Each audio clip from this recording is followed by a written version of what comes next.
Good morning, good morning, good morning. Welcome everyone to our final grand rounds. And we're happy to say that we'll be taking a little hiatus during the summer. I don't know if that's a happy part, but I was asked to say we're taking a little hiatus during the summer. And the rounds will restart the first Friday of October. And so welcome everyone. I have the distinct honor and pleasure of introducing this amazing powerhouse panel where we will be discussing global community engagement and ways in which teams have tried to respectfully implement evidence-based practices of child mental health services globally. These are the objectives. And to give you a little idea, by the end of today, we're hoping to be able to have discussed these two objectives. I'm also pausing a little bit in between my statements just to be mindful that we have ASL interpreters, and it's really hard if we just keep speaking really, really fast. So I'd like to start by introducing our first speakers. We will start this trip around the world with a discussion about how work was done in Vietnam, presented by Dr. Aditi Sharma, acting assistant professor here at Seattle Children's Hospital, and Dr. Kathleen Myers, professor here at Seattle Children's and adjunct professor of global health and at the University of Washington. She's also the director of telemental health at Seattle Children's. We will then learn about work done in Mazimba district of Malawi in Africa. This will be presented by Dr. Anne van der Stoep. She's a professor at the Department of Psychiatry and Epidemiology at the UW School of Medicine. We will end this trip around the world with a discussion on work done in Tanzania and Kenya, presented by Dr. Shannon Dorsey, associate professor of psychology and adjunct global health and professor at UW as well. And before we begin this great discussion, I would also like to acknowledge the director of global mental health here, Dr. Pamela Collins, who's in the audience somewhere. There she is. Thank you for being here. And each presenter will have about 15 minutes, and we'll hold questions to the end, please. And at the end, we hope to have a lively discussion about social, structural, and cultural determinants of health that impacted the work that this panel has been doing. So with that, I'd like to hand off the speaker to Aditi. I'm going to talk a little bit about some of the work we did in Vietnam. Kathleen and I, we went to two different cities, or rather, the two of us, I guess. We both went to Can Tho, which is a city in the south, in the Mekong Delta of Vietnam, and then following that, Kathleen went to Hanoi. And we had differing experiences, so I'm going to talk about Can Tho, and Kathleen's going to talk about Hanoi. So this is who you know us as, and that's the other side of us. We talked about whether we should include this picture. I just really wanted to. But I think it brings up maybe a good question about tourism and, when you go to a place to provide services or volunteer, what's appropriate and what's not. So we did this. I didn't want to hide that. But it might be something to talk about, like, should we have done that? It was a tour of the Mekong River, so it was a boat tour. Lots of people did that, actually. So you get up in the morning at 4 or something, and then you go to there's a wholesale market, a floating market, and it's all these, I won't talk too much about it because that's not why we're here, but it's a wholesale market. It's just like a beautiful experience and it's actually part of their culture. People go there to buy things. It's not just for tourists. So I'm going to talk about Can Tho. This is where we went. So our host was the Can Tho University of Medicine and Pharmacy. It's the only medical school in the Mekong Delta, which is an area that's mostly rural, and it's 27 million people. This place is abbreviated as CTUMP. And we worked mainly with 3 physicians, Dr. Tang, who's the youngest physician, and he's a child and adolescent psychiatrist. Dr. Dot, who's an internist who's also now more focusing on public health. And Dr. Taum, who is an adult psychiatrist. And I believe that he's the person that we've been working with for the longest. Okay, so just to talk a little bit about who we went with and what we did. We went with the Medical Education Exchange Team, which is also called MEET. It's not a nonprofit, it's just a volunteer organization based out of Seattle, started by a retired anesthesiologist from Group Health. So really anyone can go, whether you're affiliated with UW or not. UW also has a memorandum of understanding with CTUMP, so my understanding is, in theory, if we wanted to go without MEET, we could go anyway and provide teaching and services. The institutions in Kantha that we worked with, primarily it was CTUMP. There's also a children's hospital there, so we worked there a little bit with their pediatricians. Kantha Psychiatric Hospital is a freestanding psychiatric hospital that is staffed by the faculty from the medical school, so we also went there. And something unique to this trip was Kathleen and I actually went and spoke to a group of 600 high school students. You guys have probably heard me talk about how nerve-wracking that was. We don't, we'll consult to schools, but I don't think either of us has ever actually done an intervention with kids in a school, so we did that too. Let me know if I'm going too fast. We were asked to talk about how we engaged our colleagues there as outsiders.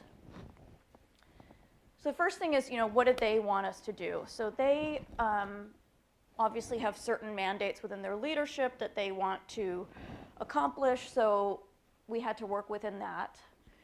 The psychiatrists had some ideas that they wanted for us to do, so we were really trying to meet those requests. And there's a lot of pressure there to understand and practice Western psychiatry, so we're trying to acknowledge that, and then also understand that this is in a totally different context, and that's not always feasible or appropriate. So the things that we did, we saw patients. So we did some teaching, but we also saw quite a lot of patients in a consultative model. We had to be pretty flexible because when people heard that the international psychiatrists were in town, Dr. Tong kept getting phone calls on his cell phone. We'd be driving and he'd be getting a phone call and he'd say, oh, one more patient, one more patient. So we had to balance, we definitely want to provide services and help out these families, and also the more you add, the less you can do, and it starts becoming unfair to the other people who are waiting to see you or have been on the list. We were supposedly the experts, so we brought that information, and that could be argued how much of an expert we are when we're talking about, their lives and what they do. So we were also really trying to emphasize that the doctor there is their doctor, and we have faith in their interventions. And we worked outside of our comfort zone, like I said, so I'll tell you more about that. Thinking about culturally what we were dealing with, so Vietnam is part of the group of low and middle income countries, and it's really shifting toward middle income. I think maybe coming with that, I don't know if that's a leap, is they're really interested in Western medicine. Wow, that was fast. And so we were thinking about how to incorporate the cultural context. And extended families play a large role. So we had to think about that as well. Briefly talking about the obstacles. So it's a socialist republic, so off-the-cuff political remarks that might be natural to us, or cultural remarks, were a no-no. It's the Mekong Delta, it's a rural population. There's one child psychiatrist for 27 million people, so that's something to think about. There is a medical school there, but once you're done with medical school, you're done. You just go out and sort of you learn. So you know, we were working with somebody fresh out of medical school or a couple of years out of medical school, which is quite different than what we do otherwise. An interesting cultural thing that we experienced was we learned that it's not polite to say no where we were, and so how were we getting good feedback from anybody? If we said, was this a helpful thing? They're not going to tell us, no. So, and we need to know that. So, you know, we had to get a little creative in asking about that. We needed an interpreter, which I think, you know, was kind of tough on the interpreters themselves because they were actually the doctors. We didn't have a dedicated interpreter. So they're trying to learn while they're interpreting. We weren't always great about getting them all the information ahead of time, and sometimes things changed. Okay, I was going to quiz you guys on what this is, but I'm just going to tell you because I'm running out of time. That is, I think, antecedent behavior consequence in Vietnamese. But this brings up a question because we didn't actually get this back translated. So obviously we're just doing it on a board, but that would be interesting. We should probably make sure that we're getting our message across and, you know, it's actually what we think it is. Okay, clinical issues, I'll be brief. They use Risperdal for ADHD because they don't have access to stimulants, guanfacine. Yeah, thank you. I'm drawing a blank. Strattera. They might be there, but they're extremely expensive. So all these kids end up on Risperdal for hyperactivity. There's very limited psychotherapy resources and very limited adjunctive services, which we're used to being able to refer to. And there is no school mental health infrastructure. Okay, briefly, what they wanted us to do and what we ended up doing. They said, can you teach us ABA? And we said, no, we can't teach anybody ABA. So we tried to shift, and we taught them FBA instead. They wanted to learn the PECS system. They've read about PECS. We don't know how to teach that. So we tried to teach them something more basic, which is, you know, strategies for kids with autism. Other things, they asked us, do you want to talk to 100 students or 1,000 students? And I immediately replied and said, 100 only, please. And they said, okay, 600, sort of. So, you know, we had to make that work. It was good because and they also added a lot of suicide questions to our survey, which I can talk to you more about later if you're interested. That was good. We're working with them. They're the ones on the ground. That was not good because when we talked about suicide after our lecture, kids came up and started telling us how they were suicidal. No one was prepared for that. So we figured it out, but it was pretty stressful, I think. Okay, so we got to think about how to change our model. I wonder, Kathleen, if we can come back to the ethical issues at the end of yours. They'll probably be shared, and we can talk about them in the panel, too. Is that okay? Yeah, okay, that's me at the high school with the kids. They were really excited to see us.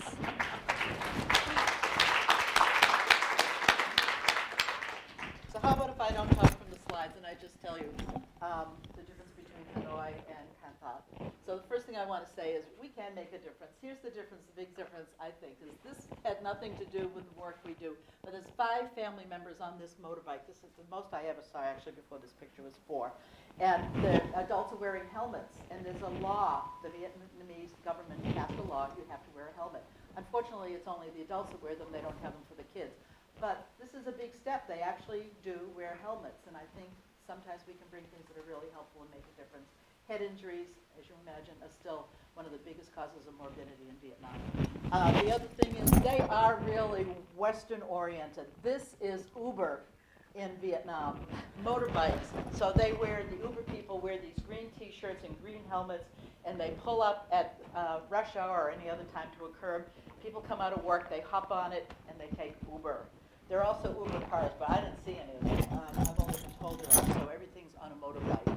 And this is a floating market. When Aditi was saying that we went out on our tourism thing, this is a Hanoi floating market, but they're on any of the rivers. Hanoi actually means Red River.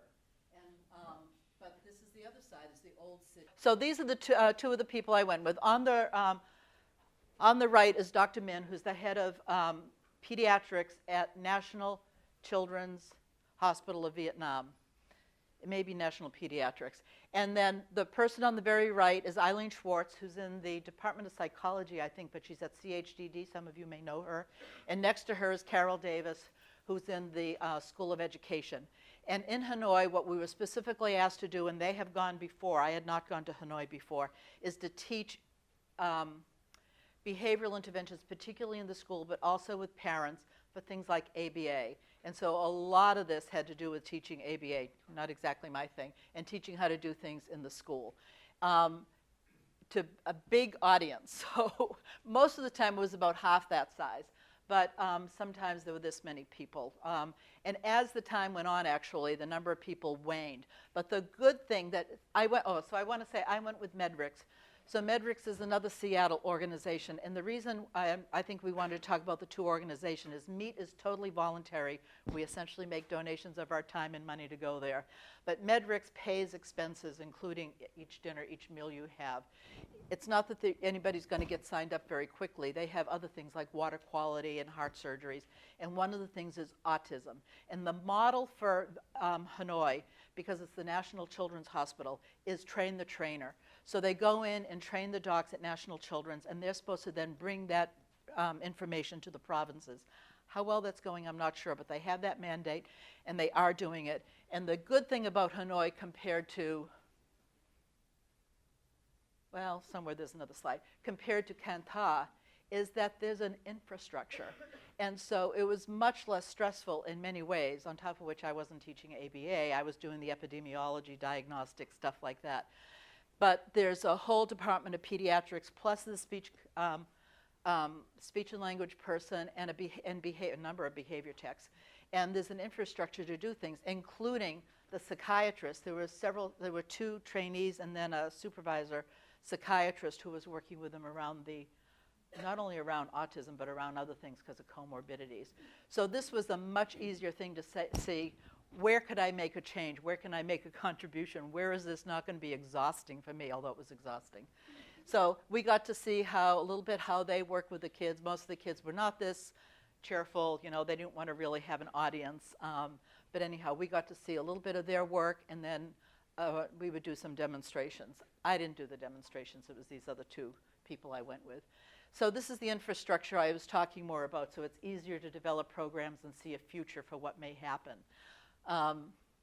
But one of the things I wanted to say is the infrastructure doesn't mean it's great. So this is actually a picture, not from Hanoi, but this is outside a hospital in Saigon.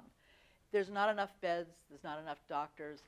Even if you get a room and 6 people to a bed, families are out here cooking food. This is probably like many low and middle income countries. But you have to provide all the food, all the whatever. And this is the waiting room of people to get in and have the kids. So they come in Hanoi for a 2-week stay. Where they sleep, I don't know.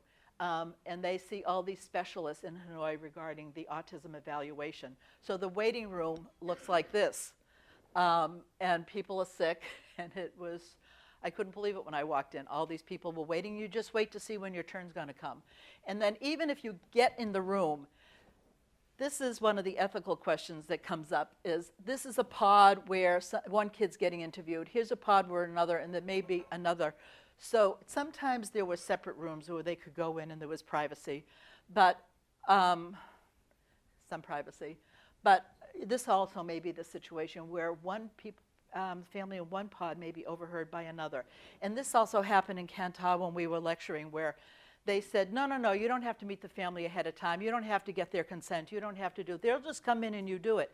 And we had to contend with, are we going to go meet these families and explain to them, and are they okay to have their information heard by this 4 other families that are going to be sitting there? These are just ethical issues that come up along the way. And actually, Pamela, you were there for the one last year where I didn't know the answer. And I had to turn to her and say, do we adhere to our ethical standards, or would we go with what they're saying? So anyhow, to be disclosed. And then this is a picture of measles. And you say, why the heck measles? And it's because we do all belong to each other. This is an epidemic that's going on in Hanoi right now, as it's going on in Washington. We are all connected. And I really love this quote by Mother Teresa. We're all connected. We're all one world. This is one of the rewards, really, of doing this work.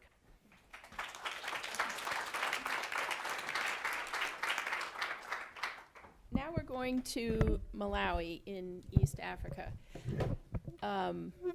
Elizabeth Macaulay and Laura Kastner and I took our first trip to northern Malawi in 2013 to collaborate with Flemings and Kondwe to conduct an assessment of the mental health needs of school children.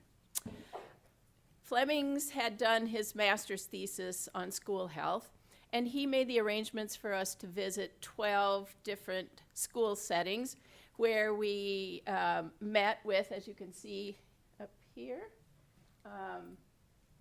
teachers and principals and leaders, parent leaders from the village communities around the school. And we had a semi-structured interview that we went through, kind of like a focus group. And we did this in primary schools and secondary schools, and then analyzed our data. And what rose to the top as the top impediment of mental health of school children was punitive parenting practices. Flemings then organized a one-day workshop for some of the participants in our focus groups and some other community leaders. And we presented these findings from our needs assessment. And this group of 40 people got into small groups of 10 and went through a process where they came to consensus about the first step, how to take the first step to address this problem. And independently of each other, all 4 groups came to the same conclusion. What they needed to have happen was community sensitization. So community sensitization isn't so widely used here in the US, but in East Africa, it was a very prominent approach to health education during the AIDS epidemic. And what it means is that you bring essential knowledge to a community so that that community can then mobilize to address the health problem. So what did that mean for us? It meant, the translation there was to bring essential knowledge about how parenting affects children's mental health and readiness to learn.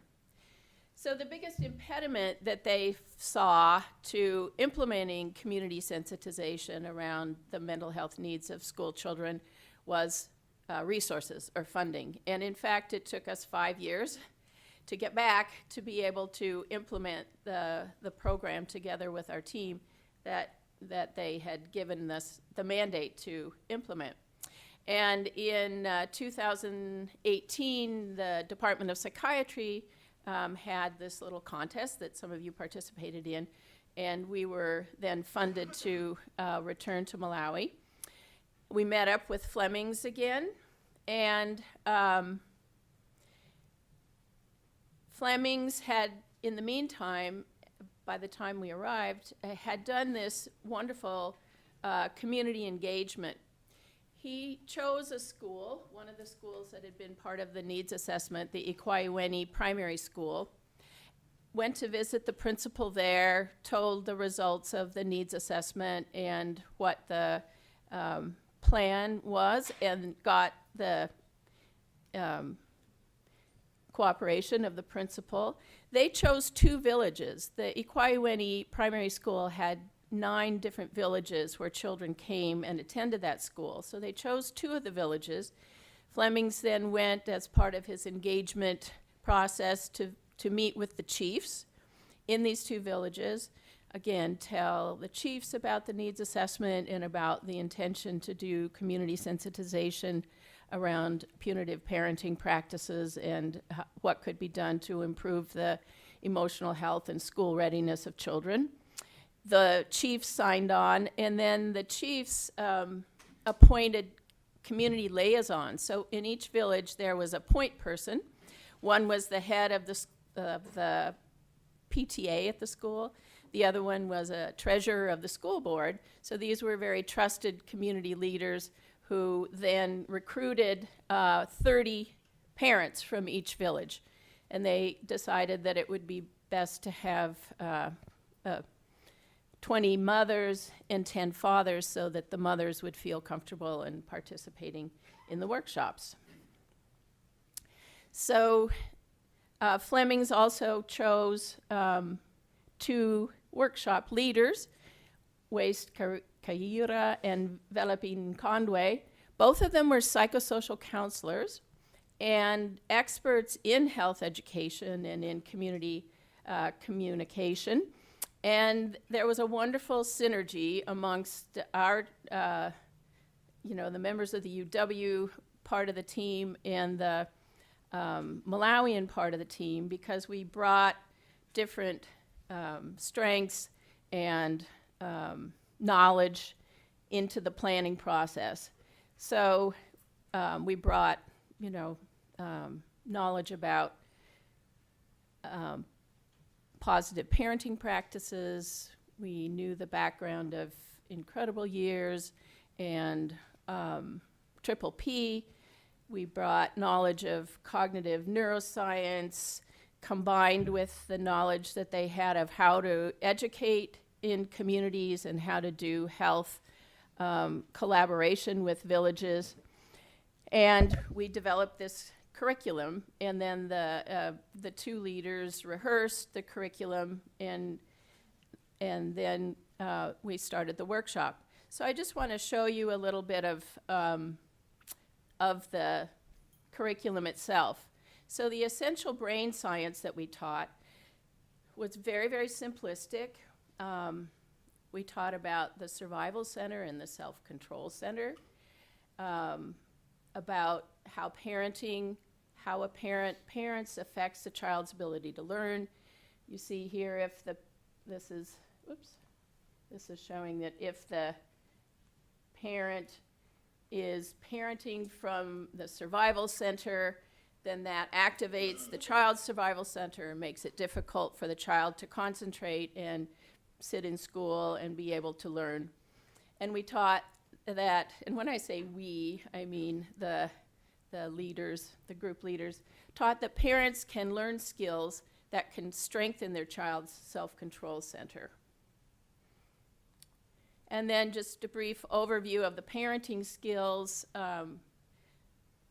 that were introduced: one-on-one time, stop and get to calm, and connect before correct.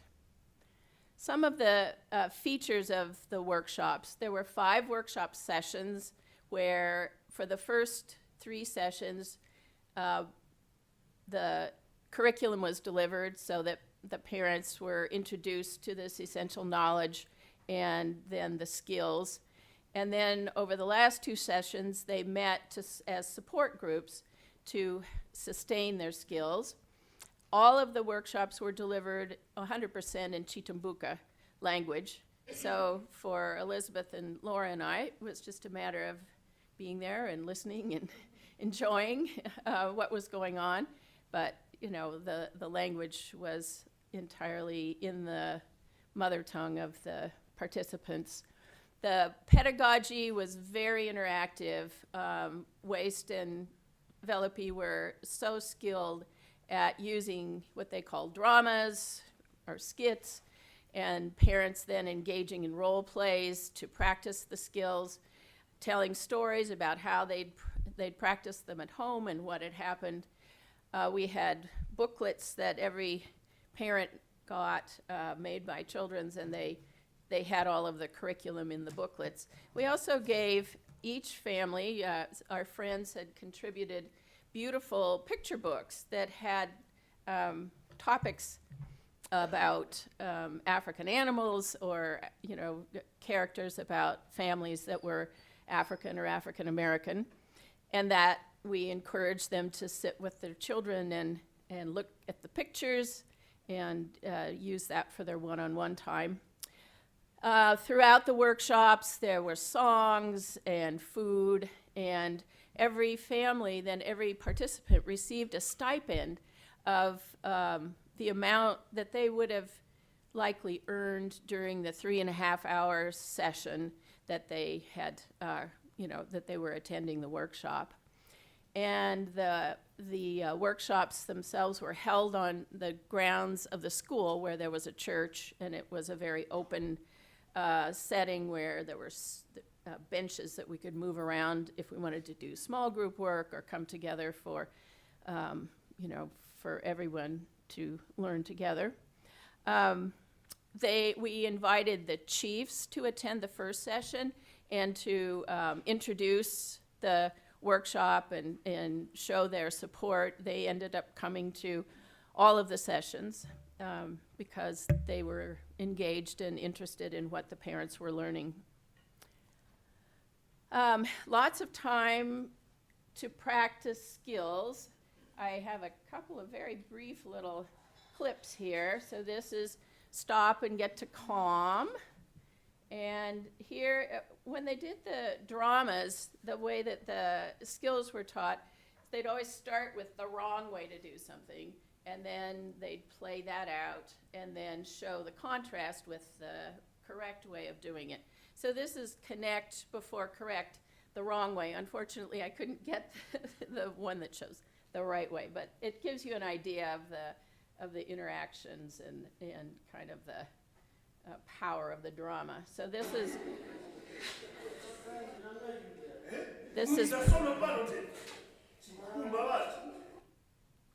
so this was the adolescent son coming home under the influence, and the parent stands up and begins to yell at the son while he's drunk.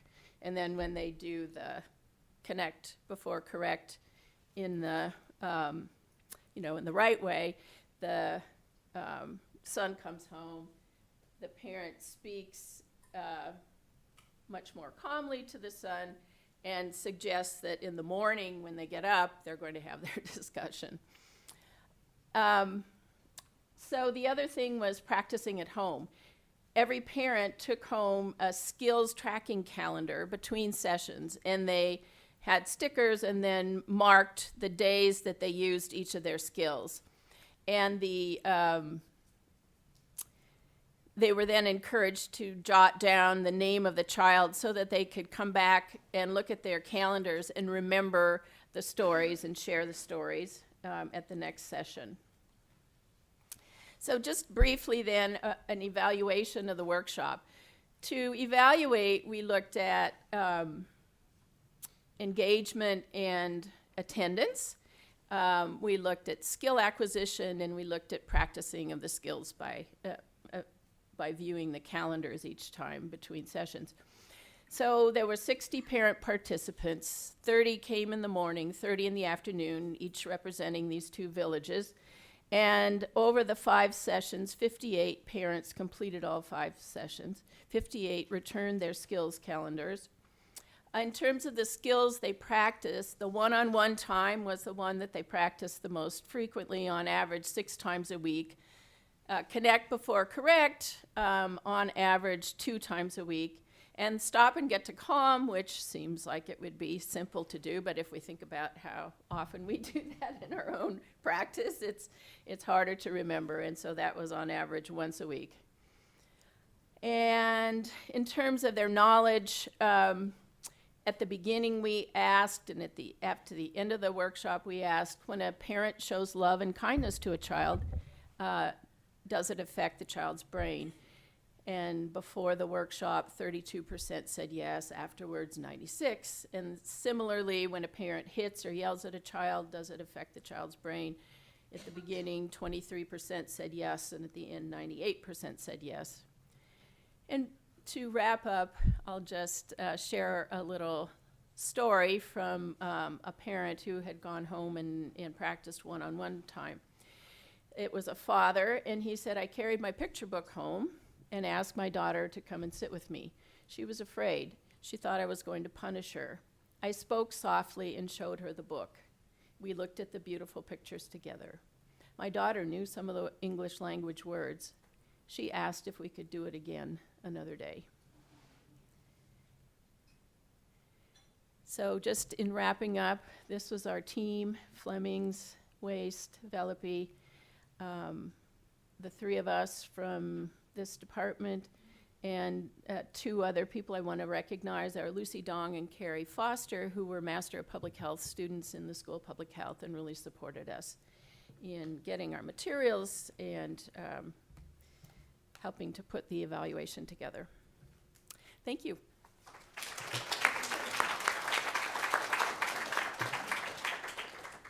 All right, good morning. So I'm going to be talking about a series of, about a 10-year history of global mental health work that we've been doing. I've got the funders here and the grant numbers. I'm going to mention a few papers where we've written up some of what we've done. And I put our lab website here because all the publications are on the website. So if you want to look for the papers, you just go to RISE Mental Health, which stands for Research and Implementation Science and Effectiveness in Mental Health. And we have our papers there if you want to get them.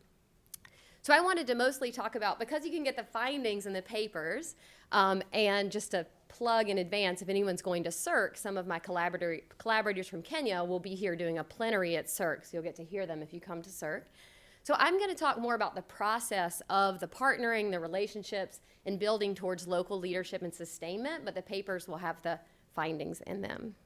So this doesn't happen without lots of collaboration. Some of the folks I've collaborated with are in this room: Kelly Thompson, who's played a major role, Nat Youngbluth, who's also here, and you'll see Elizabeth McCauley in one of the pictures as well. So most of what I'm going to talk about, I've done a lot of global work in a lot of different countries with Johns Hopkins, but the bulk of the work that I've PI'd and done has been in Tanzania and Kenya, with collaborators at Duke and with ACE Africa and TAREF, one organization in Tanzania, one in Kenya. And this work began in 2009, and we've been working on implementing trauma-focused cognitive behavioral therapy as a group-based model, because that was viewed to be more culturally appropriate and less stigmatizing. And some of the papers are here. I've also collaborated during that period of time with Laura Murray on work in Zambia and other countries, so I put some of her sites here. I don't have all the papers authored by Laura unless I'm also a co-author on my website, but many of them are there because I'm a co-author on many. So this work is mainly, if you don't know where Tanzania and Zambia are located, they're in Eastern Africa. And the cities that we mainly worked in are Bungoma, Kenya, Moshi, Tanzania, and then the work in Zambia was in Lusaka. And my main collaborators from ACE Africa are Augustin Wasonga, who joined us at the NIMH Global Mental Health Conference in April to present some of this work, and Kate Wetton at Duke University. And we've always approached our work by collaborating with local organizations. So I think, as you've heard other people speak about, it's impossible to do this work, and I don't think appropriate to do this work, if you're coming from the U.S., from a Western context, without partnering with someone in the local community. So we've partnered with TAREF in Tanzania and then with ACE Africa. This work also builds on being sure that anything we do is understanding and being responsive to the community's identified needs. So Karen O'Donnell in around 2005, 2006, was developing the Child Status Index, which involved interviewing guardians of children who'd had their parents die and figuring out what their needs were. And in doing this work, one of the biggest things they heard was yes, we need money for tea, yes, we need money for education, we need basic needs, but a big thing is we don't know how to help children with their sadness. And Kate Wetton, my collaborator at Duke, had a long-standing epi-study of needs of orphans in low and middle-income countries. Two of those countries were Tanzania and Kenya, but they weren't doing any intervention. They were just learning about the needs of children and adolescents. So that work led to us wanting to think about what would be an intervention that would be appropriate to address children's sadness, and to address their grief, and to address their fears and avoidance around the parent's death. And so that's how we were looking at trauma-focused cognitive behavioral therapy, is kind of, as Anne spoke about, learning from the community on what are the major needs. And we conducted an assessment that Anne talked about as well. You saw pictures. If you want to look it up, the Johns Hopkins group has an approach called the DIME model, and it walks through all the steps that you might undergo to do qualitative assessment, figure out what the major needs are, identify an intervention, develop measures that would be locally sensitive, responsive, and culturally grounded in the context to assess if your intervention was effective. So you can look up DIME there. But just to show you a little of what it looks like, this is Dada Restituta, who's an interviewer in Tanzania. The qualitative studies involve lots of interviews, and you saw some of this in Anne's work as well, where you're just figuring out what are the problems of a group, and it's not even mentioning mental health to start, because we want to know where do mental health problems fall in the broader context of problems, right? Because maybe mental health problems are very far down the list. Maybe really sanitation, basic needs, education are higher up. And the neat thing about the DIME approach that I love is all the analysis is in the local language and by local leaders. I sat down and watched the process. I trained people on what the process looks like and on qualitative interviewing. And then a graduate student of mine, Leah Lucid, and I sat, and the local Tanzanians led all of the work, led all of the analysis. Each number is a participant who spoke in their own voice about problems of children who've had a parent die. And each ID is a list of a problem, and they basically group those problems up to a cover term. This one's unyanyasaji, which means being humiliated or mistreated, so that we can get a list of what are the priority problems and where do mental health problems fall in that list. So these are some of the mental health problems that were identified in our work in Tanzania, and unyanyasaji, the one you saw on the list by Restituta on the prior slide, was actually mentioned by 78% of all children. It was the most common problem that children identified, over and above not having money for education, not having food, not being treated fairly, was really this, well, sorry, this one is the treated badly. This was, but there are other types of being treated badly that are more like not given the same food and given harder work. But this humiliation and being treated badly interpersonally was the most common problem that children identified, and it was the third most common problem that guardians identified. You see others that overlap with some of the CBT interventions we might do.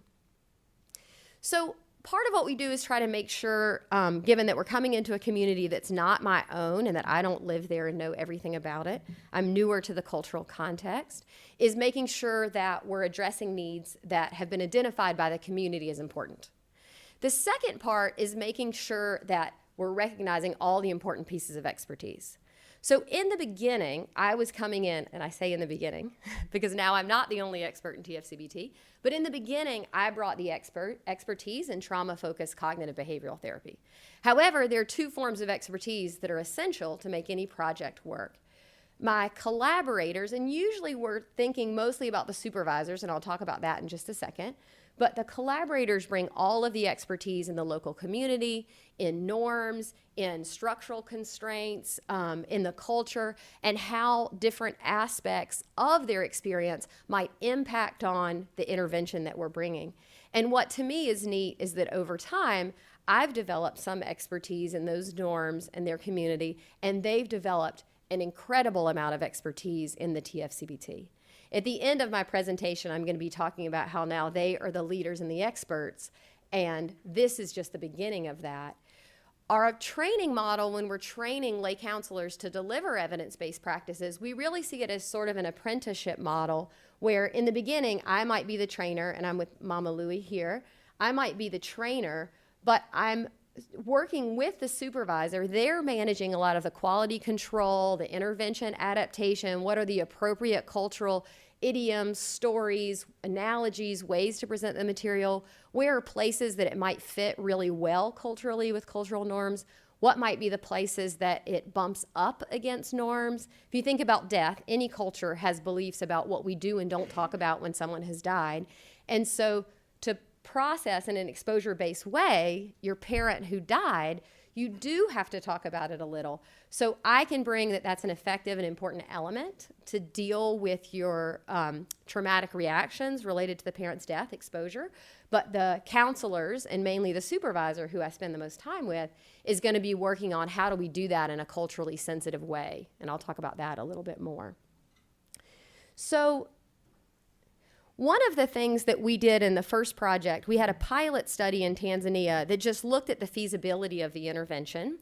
And then in the next grant, which was a large R01, once these counselors, as delivering the intervention, built feasibility, learned it, developed expertise, we wanted them to be in the role of trainers, supervisors, and experts. So the way the apprenticeship model that I showed you before works is supervisors are essentially apprenticing to become trainers, counselors are apprenticing to become supervisors, and hopefully and as is the case now, I'm kind of on the side just providing advice in small points where they need a little bit of help, but the local counselors and supervisors are becoming the experts.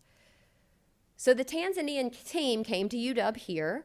We worked on developing how they would approach leading a training in TFCBT. And throughout all of this work, when I think about my role, when you go to a place as someone from a high-income country, many of you, this is obvious, but I think we have to think about how we handle it. I'm coming in being white, being an academic, being from a high-income country, and being a professor. And it takes a lot of time to get close enough to people to get rid, well, actually you can never get rid of it, but to try to decrease that power differential or that expertise differential to actually get good feedback. So there's a lot of things that I've tried to do and continue to do. One being trying to not be an academic with all the expertise, trying to always wait and ask and give a long enough pause that people can give their feedback first, making sure I'm always underlining my colleagues' expertise, and then also being really excited when they give critical feedback. Always taking that critical feedback and adjusting what we're doing based on what people give, because as Aditi and Kathleen were saying, it's not easy for people to always tell you no, or to tell you that they think another thing might work better when you're coming in as the professor. So we've been working pretty hard to build local expertise. What you see here is the team in Tanzania here. The team in Kenya was newer because we had the Tanzanian counselors who'd done the feasibility study, and then they were being the trainers and supervisors in the next RO1 that we did. So here's the Tanzania team actually watching on video this role play. Now, the video didn't always work because Skype wasn't always strong enough to manage a video connection, but they could always talk or SMS chat back and forth. So our model was that in the first study, I had to directly supervise the Tanzania team because they were learning the intervention. But then the Tanzania team was training and supervising the Kenyan team, and I was just their support. Does that make sense? So as we're moving kind of up those levels and models. So you can notice Elizabeth there in the back. Elizabeth went with me to Tanzania in 2012, I think. I split everything by when my son was born, so it must have been 2012, to train both the Tanzanian and Kenyan counselors. Now, I say Elizabeth went with me, but we didn't do the training. The Tanzania team came to the U.S., worked to develop their training, and let me show you them training, and then I'll come back to the prior slide. Here's me just sitting down. Here's Mama Louie, here's Dada Leone, and then here's Kaka Simon, all leading. So it looks like it's a picture of a water bottle, but it's really designed. It's really designed to show that I'm just sitting down and they're doing the training. We would meet in the morning and we would meet in the afternoon, and Laura Murray, myself, and others developed a train the trainer program to try to support people, because it's not just the clinical content, but it's always also checking your watch for when the break starts and when the break ends, because there's a lot about training that's not just the clinical content. It's also how do you be supportive when people are trying an intervention for the first time. Now you're an expert, so you've forgotten how hard it was to start. And so you have to be supportive and positive as people were trying. But in building this relationship where they could be trainers, part of what I've tried to do, and is also just valuable and important to me, is the relationship that I have with my collaborators. So this is fast forward in time to 2015, and these are the supervisors, the Kenyan counselors who are now supervisors when I go to the next study. And these are our CBT babies. My son's not pictured. And actually there's many children since this time, but we've bonded and tried to connect over our children, our families, our relationships, food. Just building relationships seems to be one of the most critical parts to allow people to give you the feedback that you need. Because if it's only work related, you're not going to get close and comfortable enough that people can give you the feedback that you need. So let me jump ahead and mention one paper, even though I'm going to talk a little bit more about sustainment today. Some of you may know Brianna Woods-Jager, who is actually a UW clinical graduate student. She did some work interviewing our counselors about how they delivered the intervention in a culturally responsive way. Whenever we're doing something like CBT that's come from a Western context, it's obviously going to have some elements that may not be culturally syntonic. They may be a little different than the local norm. So one of the things that our counselors talk about, and this paper describes this process, is that our counselors would acknowledge the cultural norms. So they would, when we were doing a session on grief and talking about the parent who died, because that was important, because sometimes the parent had mistreated them and you might have ambivalent feelings. Sometimes they had a lot of avoidance related to different aspects of the parental death because of the way it occurred. The counselors would acknowledge the cultural norm in the group. So in our culture, in our community, we don't always talk about someone who died. But when are times that you've done that? Why have you done it? How have you done it? And then when guardians gave examples of that, they would acknowledge the norm and then build on the participant's example. Because within any norm, there's always heterogeneity. And so they would use that heterogeneity within the room to build on it and expand. So what I wanted to do just at the end of my discussion here is talk a little bit about our work to sustain and leave the expertise in the communities where we're working. And this is a lot easier to do when you've been doing it for 10 or 11 years, but this was always our goal, and this is where we are now. So we're 3 years into an R01 called Building and Sustaining Interventions for Children, the basic study. And this is the study that the Kenyan supervisors will talk about at Psych if you're coming in September. The goal of Psych is, now that we have local intervention expertise, successfully delivering programs isn't just about the clinical expertise. It's also about the implementation supports that are needed for these interventions to be scaled up in a system in a way that it might be scalable and sustainable. So that's what BASIC focuses on. Our colleagues in Kenya in 2015, when I took the picture with all of what we call our CBT babies, when we were there in 2015, we just said, now that you know TFCBT, you're experts in it, you've treated more cases than I have, so they truly have more. I've not treated 160 TFCBT kids. They have way more expertise than I do. Where would this program live? And they said it would either live in health extension or it would live in the schools. And so the grant that we wrote was testing TFCBT and what would be needed in these two different sectors if the program was going to be scalable and sustainable. So just to show you a little bit of what we did, this project has been the most fun to me of any that I've done, because what we've been able to do is, here's Lillian, one of our supervisors and trainers.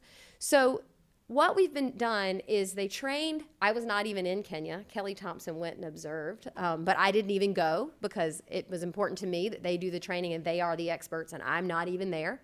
They didn't want to do that. But if I was there, they were going to acknowledge me and they weren't going to be the leaders. So they trained 30 teachers and 30 community health volunteers to deliver an intervention, the TFCBT. And after the teachers and CHVs delivered it twice, we went and did interviews. And when I say we, I mean ACE, not me, did interviews to ask about the implementation practices and policies that supported implementation.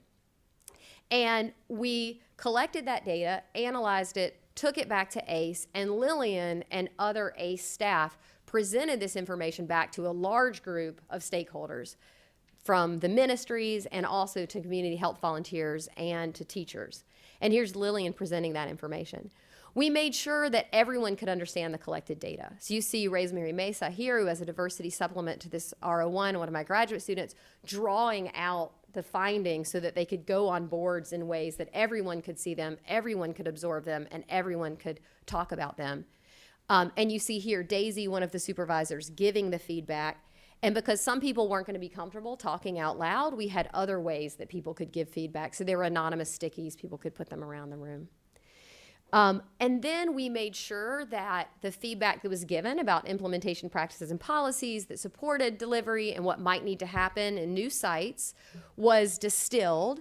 And we did it in these small group discussions. You heard Ann talk about these small groups of 10. This is a lot of the same thing. These are led by, here's Daisy again, and you can just see the side of Lillian's head right over there, leading small groups of teachers and CHVs to develop these plans for coaching and support. And I would take all their feedback at night, collect it all, type it up, give it back to them to reiterate, look at again, so that it was very clear that everything we did and everything they said went into the plan and could be reviewed.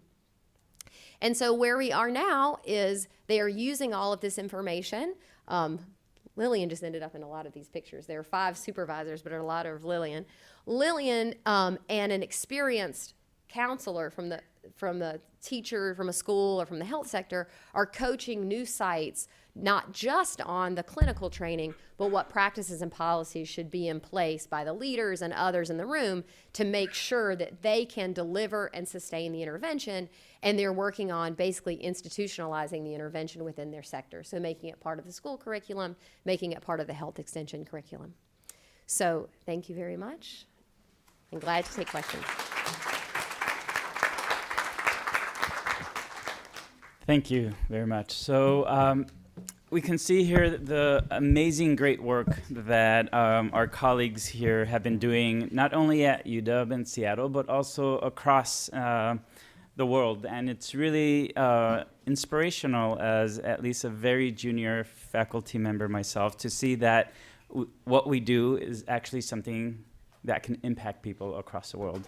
So I sincerely thank you all for the great work that you're doing and serving as great role models for junior faculty, and I'm sure even senior faculty members as well.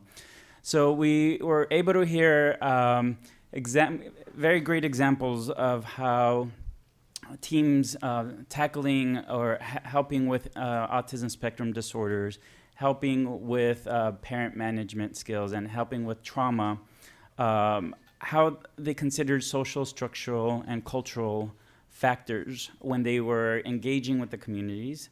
And we were able to hear of how they respectfully engage with the communities and how they left the communities with something tangible that is, in theory, feasible for them to carry on. So these are all important factors that I think we should keep in mind.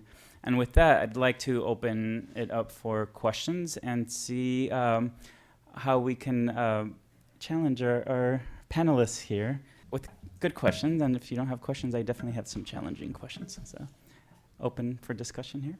Thanks. I love this panel. I really appreciate what you all have been doing and your talks today.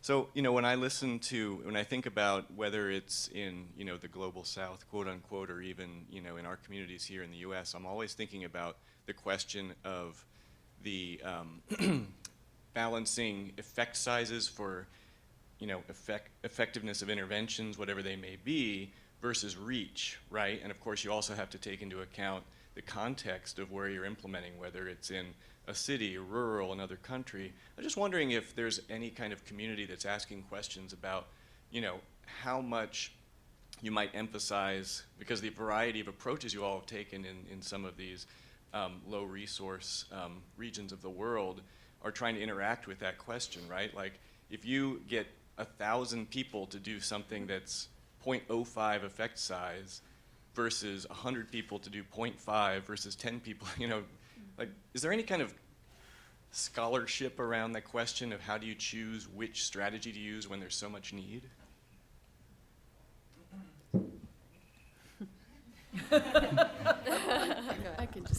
I'll just speak briefly to just say that you've pointed out such a critical part of what we were doing because, Incredible Years, for example, as a positive parenting program has amazing outcome data, and it's a very intensive program involving 2 parents and a child and, 18 sessions and experienced leaders to implement. And so it's very costly. And then you think about what we were doing, which is this little tiny drop in the bucket of some of those fundamental skills and some of the ways of delivery that are certainly consistent with the program. And, you saw the little increment of change in knowledge. So I don't have an answer to your question. I just recognize that is really fundamental. And that's really so important because if you can spread a part of something that's evidence-based to a lot of people, how do you even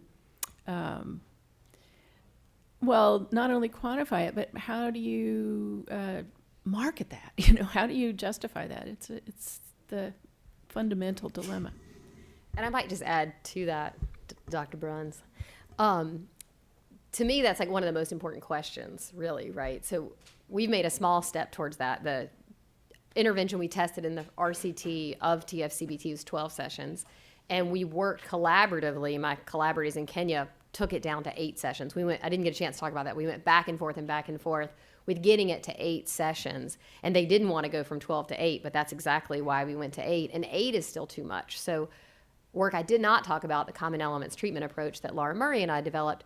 We have a trial right now in the Ukraine. The study protocol is out, looking at a 5-session version of CETA. Like, if we just deliver the essential elements, can we get it shorter? And the WHO has partnered with folks to develop PM Plus, which is supposed to just be easier intervention elements and also very brief for this very idea. Because think of Doug Zatzik's paper, right? Like, what is your effect size compared to your reach? And I think with a tiny effect size, because I had greater reach, the population impact on preventing PTSD was 9 times greater, I think, than an intervention with a 0.5 effect size. So I think effect size and reach is definitely the balance, and we need to be more on the reach side. Oh, yes. So that was great. 2 comments. One, Kathleen and Aditi, you look great in those hats, and you ought to wear them at faculty meetings. I mean, probably I'm curious what we can learn here, that if you have low resources, presumably you have to focus what resources you have, and I wonder how it influences diagnosis, how it influences where they prioritize, where they're going to intervene. We tend to think pretty broadly about mental health here, and I wonder how other folks deal with it when they have, fewer resources to go around. So, great question, and that is a good segue to what I had to do and I didn't do, a disclosure of, let's see, off-label use of amantadine, risperidone, guanfacine, and bupropion. Thank you, Jack. I didn't want to get in trouble. I mean, yeah. So that just makes me think about, we emphasize a lot here on, okay, I'm going to talk about autism because that's kind of what I'm doing more of now. But like, is it autism? Is it not autism? Let's get an ADOS. Like, let's really, drill down. And we had a case where we were sort of on the fence, and at first we said yes, then no, then yes. It actually didn't matter because all of the things that we were telling the family to do wouldn't have changed really, because a lot of the symptoms are the same. So I guess, just from my very limited experience in this, it was what's going to help this kid, and we do this in our work too. The diagnosis is kind of important, but a lot of times we're not really sure. So we just try to figure out how to help with the symptoms. We also had this experience where when we went in November, I may get the times wrong. So we had talked to them maybe previously in April about doing schedules and visual cues and different things, different strategies that parents could use for autistic kids. And so the next time we're coming, they said, oh, the parents don't have time to do that. Will you teach us ABA? And we said, well, we don't know how to teach ABA, but these things are the evidence-based that we teach in our clinic. This is what really the package is. But they said we just can't do them. On top of that, both parents are working, and the grandparents are actually the ones with the kids all day. So, it really raises the issue about what do people need, what can we do, what is evidence-based, what's going to work for them, and the reach from the cities down. People come in on their motorbikes 4 hours with their kid. They're not going to come back for checkups a lot. I don't know about an effect size. I do know about reach. The model needs to be changed. And I just want to add one last thing that we didn't get to talk about in our slides, which was, initially we said, well, just that's the only way. You have to tell the parents that's the only way. And after talking about it more, I realized that's so, it's centered on our model, but like we can get kids DDA, we can get them Medicaid, maybe even SSI. And there, if the parent absolutely has to work to feed the kids. So that was just a learning for us, I think, about are we just kind of providing a hopeless thing? Like the only way to do this is to, not work. And anyway, so just a consideration. Thank you. Another question I saw here. Yeah, hi. My name's Stephanie. I'm a school nurse with the Seattle Public School District, and I'm really excited to be here today. This year I've noticed, at least in the schools I work in, a great increase in self-harm and suicidal ideation. and it's particularly concerning because ratio is about 1 to 1,040 for nurses to students. And in such a diverse community, we're dealing with little pieces of what everybody said, but oftentimes, especially for school-age children and children in middle school that are not 13, therefore can't access medical care yet, or I'm sorry, mental health care, there's a huge barrier working with parents. Oftentimes, the children are first generation, they're the only ones in their family who speak English, and we're dealing with just about every culture within the Seattle area. And I wanted to see if you guys have any big, great ideas for how you can take what you learned in these countries and apply them to the same cultural aspects within the Seattle area. I'll just start with this because I didn't talk about the other part of our project, so because I didn't have time. But we have done exactly this same process of community engagement and collaborating to develop a positive parenting intervention with the Seattle's Ethiopian community. So most of the immigrant groups in Seattle have a community center in a community organization, and the Ethiopian community of Seattle is located on Rainier Avenue South. You may know it. And so we just began the same kind of engagement process over last year, and ended up partnering with two young people. They were young adults who had been raised by immigrant parents from the Ethiopian immigrant community, had really wanted the next generation of children to have different kinds of parenting, who worked with children. One was a PTA president, and the other one had a after-school program for Ethiopian immigrant children. So they saw children and really were committed to children. And so we did the same process of figuring out curriculum and getting everything in Amharic, and implemented this. It was a 2-session positive parenting workshop in the Ethiopian Community Center.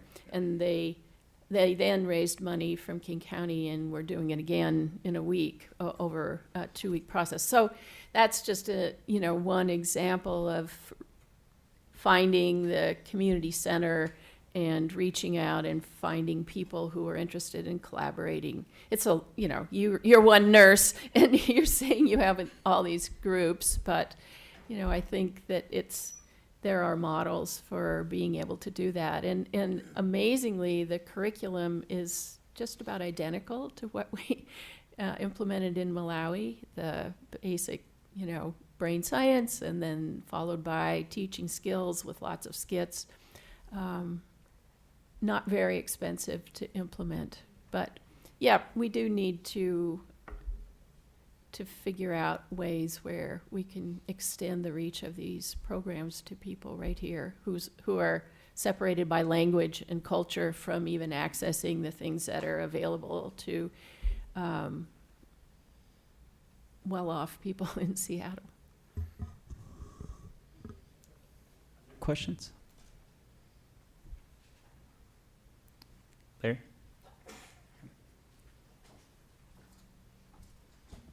Well, thanks so much again for coming and being part of the panel. I'm interested that you really described a spectrum of engaging that goes from we just flew in and we're going to try to be good listeners, and we're going to sort of on the fly translate, collaborate, present, and try to see what happened, to 10 years of R01s following the DIME model, where we do this elaborate ethnographic process of sort of adaptation and translation, and having all the training being done by folks in their own language based on their own culture.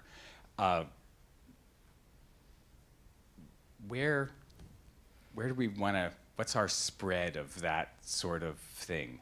It's tantalizing to get an invitation to be able to go. It's incredibly difficult to build a 10-year research program and get NIH funding for it. Which combination of these things should we be thinking about in terms of impact, our own development, our own ability to help people? Do you care to comment on those things? Well, I was going to just say one thing because it overlaps Anne's project and mine. I think, the neat thing about the DIE model, the rapid ethnographic approach, is it is a rapid ethnographic approach. So the reason it was developed is so that you don't have to spend a year somewhere. It's designed to take about 2 weeks. And there are aspects of understanding the data that comes back from that take a little more time. But going there, having local partners collect the data, do the interviews, do the local analysis. I had a graduate student, Prerna Martin, who got a fellowship from our graduate school and did that work in India. Y'all did it with the psychiatry funding. I mean, you can start the qualitative work to understand what the major needs are and get a real understanding of the context without a large investment. It's not always the fit for everything, but I think like that piece with the small pots of money that we have at UW is a place, if people were interested in starting, is I think a reasonable place to start where you learn a lot in the process.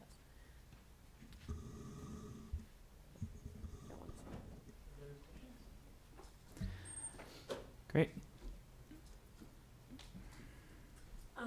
Related to that, I'm wondering how you each ended up working in the countries you worked in. Was that initiated by that country or your interest? I'll say how I got there. It wasn't where I was looking to go. But I was interested at this stage in my career in going back to cross-cultural, transcultural, global work. And I took a course at OHSU in Portland on global health, came back. Actually, I wanted to transition into primary care, but anyhow, that's a different story. And I came back and said, now what do I do?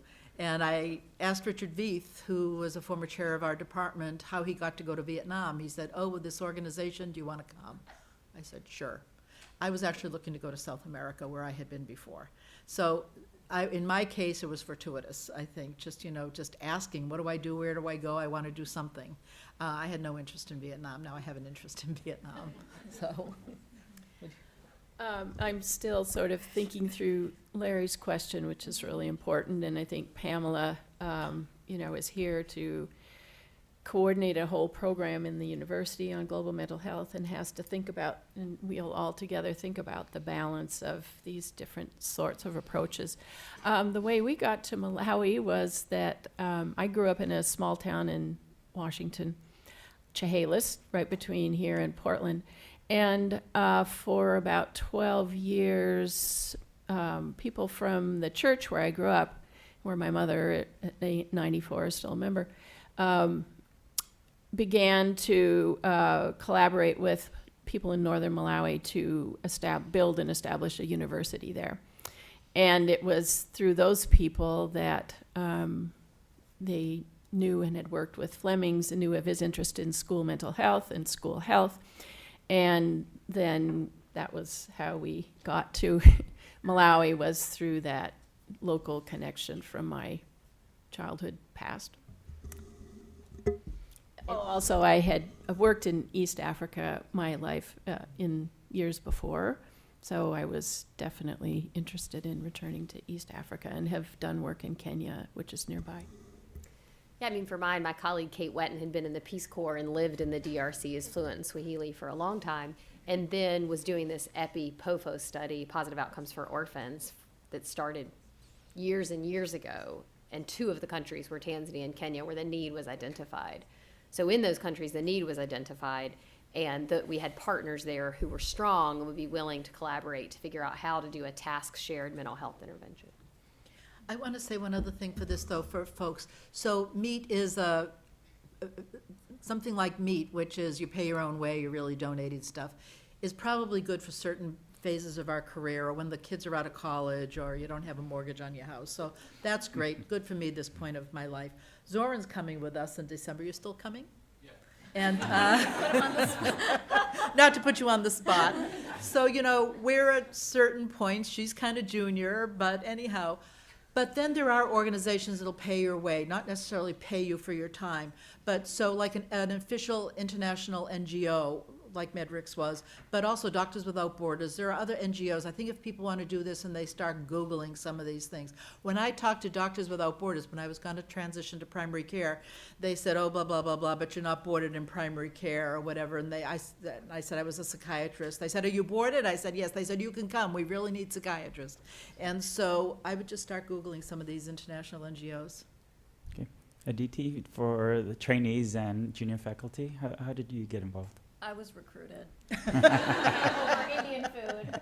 Yes. Yeah. Excellent. Was that a beer that time? I There now was no drink There beer was because no of beer her. that time. The other thing I guess okay, so just an idea I have is if somebody wants to go just once to see what it's like, I think it makes most sense to try to go through an organization that has a structure. With us, like we're still getting off the ground with meat. I learned so much more going the second time, and it's funny how you go in and you think, oh, I got these great ideas. I'm gonna, here we go. And you give these suggestions, and then you see the same kid 8 months later, and, your idea might not have worked so well. So I think I think the more you go, I don't know if that's feasible or sustainable, but just like you're talking about, developing an understanding of what you're really working with and stepping out of what we're used to. And if we don't have that, then it's good to have that organization like maybe Medrix or something that knows what they're working with. Thank you very much. So again, I wanted to thank the panelists. I challenged them with some quite difficult questions in developing other talks, specifically asking them, please touch upon what it was like for you to be a white woman entering a non-white group. I asked them to touch upon factors or considerations they took to make sure they were not participating, or at least not trying to participate in voyeuristic tourism kind of approaches. I asked them to talk about how they took community, social, and structural and cultural factors into their findings and dissemination of their findings. And I asked them to discuss how they left something behind in a social, structural, and cultural appropriate way. And I think that they eloquently responded to all these questions through their presentations. And again, I just wanted to thank them for being part of the panel, and thank you all for participating today.